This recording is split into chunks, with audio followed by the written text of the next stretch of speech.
బైబిల్లో మనం చూస్తాం మత్తయి సువార్త 12వ అధ్యాయం 43. అపవిత్ర ఆత్మ ఒక మనుష్యుని వదిలిపోయిన తరువాత అది విశ్రాంతి వెతుకుచు నీరు లేని చోట్ల తిరుగుచూ ఉండెను. విశ్రాంతి దొరకనందున నేను వదిలి వచ్చిన నా ఇంటికి తిరిగి వెళ్ళుదుననుకుని వచ్చి ఆ ఇంట ఎవరునూ లేక అది ఊడ్చి అమర్చి ఉండుట చూచి వెళ్ళి తనకంటే చెడ్డవైన మరి 7 దెయ్యములను వెంటబెట్టుకొని వచ్చును. అవి దానిలో ప్రవేశించి అక్కడనే కాపురముండును.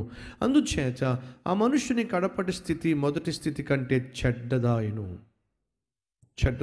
అంటే అర్థం తెలుసా? ఒక వ్యక్తి అట తన ఇల్లంతా శుభ్రంగా ఉంచాడట. అప్పటి వరకు ఆ ఇంట్లో ఉన్నటువంటి సైతాను బయటికి వెళ్ళిపోయిందట, దెయ్యం బయటికి వెళ్ళిపోయిందట. ఆ ఇల్లు శుభ్రంగా ఉండేసరికి వచ్చి దెయ్యం వచ్చి చూస్తే ఇల్లంతా శుభ్రంగా ఉంది కానీ ఖాళీగా ఉంది.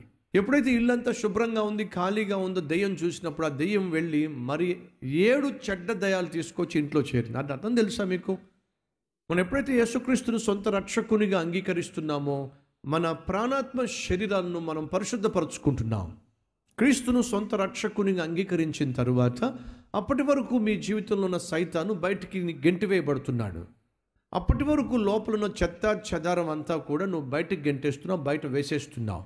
క్రీస్తును సొంత రక్షకునిగా అంగీకరించిన తరువాత దయచేసి ఖాళీగా ఉండొద్దు.